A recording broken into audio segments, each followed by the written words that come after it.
안녕하십니까, 정현입니다. 오늘은 삼합을 하고 있는데 원진과 기문이 왔을 때, 운에서 왔을 때 어떻게 작용하는지 아주 예문을 보고 설명해 드리겠습니다. 자, 남자분이고요. 을사개미, 갑자, 을해입니다. 자, 미월에서 가장 필요한 게 수기죠. 그래서 수기가 이 사람은 충분하다.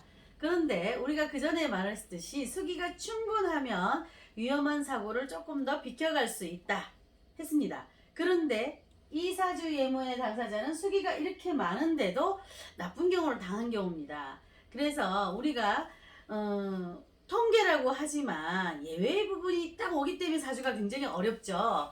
그래서 오늘은 원진 기문이 발생했을 때 어떤 식으로 큰 일을 당하는가 한번 살펴보면, 이 사람이 기묘대운에 왔습니다. 자, 기묘대운에는 어떤 삼합이 발생하냐. 이 사람이 사유축 삼합에 해묘미를 갖고 있고 신재진 삼합이 이렇게 중간에 껴 있습니다. 그러면 기묘대운에는 해묘미 삼합을 완성하겠구나, 이렇게 생각을 할 수 있습니다. 그러면 해묘미 삼합을 하게 되는 경우 이 자수의 행방이 협자로 끼었습니다. 그러면 배우자궁이나 이 사람이나의 문제가 발생할 수, 나의 문제가 정확히 발생한다고 예상을 할 수 있는데요.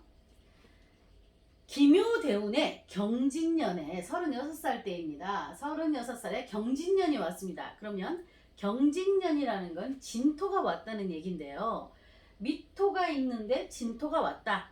그러면 이 해수는 진토에 담기려고 움직이기 시작합니다. 그러면 삼합인 해묘미도 움직이면서 거기다 경진달이었습니다. 달이 또 진진미가 딱 왔습니다. 토가. 그러면 이 많은 수기가, 이 해수의 수기가 담기려고 진토 속으로 들어가기 시작합니다. 그럼 움직이게 되죠. 그런데 묘가 오면서 또한 해묘미로 이 해수를 또 잡게 됩니다. 수기를 다 잡아 당기기 시작하는 거죠. 그러면 수기의 요 자수의 움직임이 진토가 왔으니까 자수 또한 자진으로 또 움직이기 시작합니다. 그러면 이렇게 많은 수기들이 갑자기 움직이기 시작하는 거죠. 이걸로 봤을 때는 큰 문제가 없습니다. 이분은 수기가 충분하기 때문에. 그런데 기묘대운이 넘어오면서, 그럼 경진대운은 진토가 왔는데도 수기가 충분하니까 별 반응이 없다가 묘가 딱 나타나면서, 기묘가 나타나면서 갑기합 해묘미합 하면서 또 경진달이기 때문에 갑경충을 하게 됩니다. 경진년에 경진달이기 때문에 갑경충이 천간으로 갑을 깨겠다.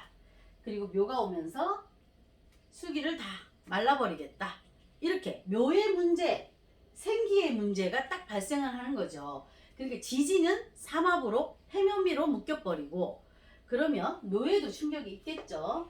그런데 위에로는 천간으로는 갑경충으로, 거기다 경진달 두 번 한 대 맞는 게 아니고 두 대를 맞기 시작하는 겁니다. 갑경충으로.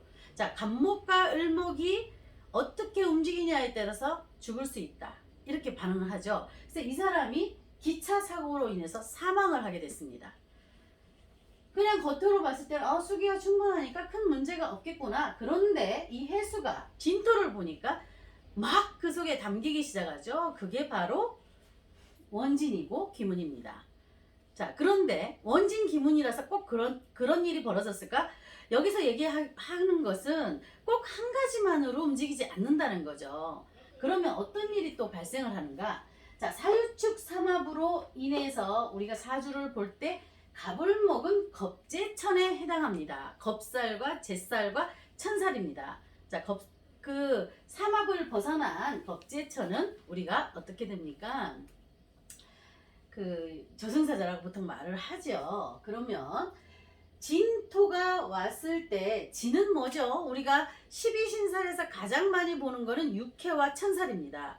진토가 천살이에요, 이분한테. 그런데 경진년이 왔으면 천살의 작용을, 천살은 뭐죠? 우리가 가장 피해야 될, 좋을 수도 있지만 나쁜 쪽으로 더 많이 발현되는 게 바로 천살과 육해살입니다. 그래서 육해와 천사를 집중해서 잘 보면 우리가 위험을 조금 피할 수 있다. 그래서 천살 운에는 조심을 해야 된다. 특히 어떤 거죠? 하늘의 어떤 벌 같은 거기 때문에 건강을 조심한다든지 돈을 나가는 일이라든지 뭔가 위험에 우리가 방어를 해야 되는 해인데요. 그래서 경진년에 경진월까지 천살이 2개나 겹쳐버렸는 거죠. 그래서 이 사람이 많은 겁재천을 겁살, 제살을 갖고 있는데 천살까지 왔다는 겁니다. 그래서 겁재천이 많은 사람은 위험한 일을 많이 당할 수 있다는 암시를 하는데요. 사주명리를 공부하는 사람이 천사를 갖고 있으면 그건 아주 좋은 쪽으로 발현이 됩니다. 그런데 일반인들 같은 경우 천살운이나 육해운에는 굉장히 조심해야 된다. 사건 사고가 많이 일어난다. 그런데 이미 겁재천을 다 갖고 있는 상태에서 여기서 천살은 없었잖아요. 그렇죠? 근데 이때는 왜 그럼 천살이 일어나지 않았을까요?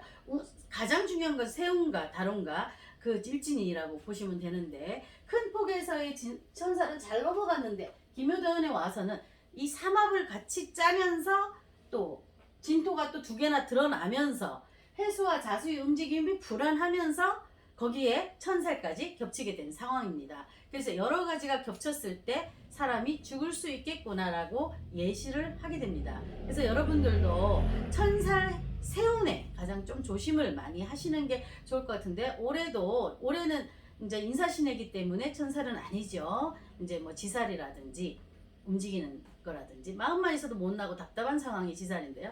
그렇게 역마라든지 이런 거죠. 역마도 움직이면서 바쁘게 생활을 하고 새로운 변화는 일어나지만 인목이기 때문에 또 인사형이라든지 인사신 사명사를 또 조심을 해야 되겠죠. 올해는. 그래서 인이 왔을 때는 피 볼 수 있는 일이 발생할 수 있겠구나. 인사형으로도 이렇게 묶일 수가 있고 사명으로 묶일 때는 또 특히 조심을 해야 되지만 이렇게 진술충미가 왔을 때는 천살이든지 이렇게 천사를 좀 주의해서 보는 것도 중요합니다. 그래서 한 가지만 보는 게 아니라 12신살까지 같이 해가지고 사주를 보면 조금 더 위험한 운에는 자중하고 조심하고 공부를 열심히 하고 이런 식으로 개운법으로 인해서 조금 더 그 위험을 벗어나기를 바랍니다. 네, 감사합니다.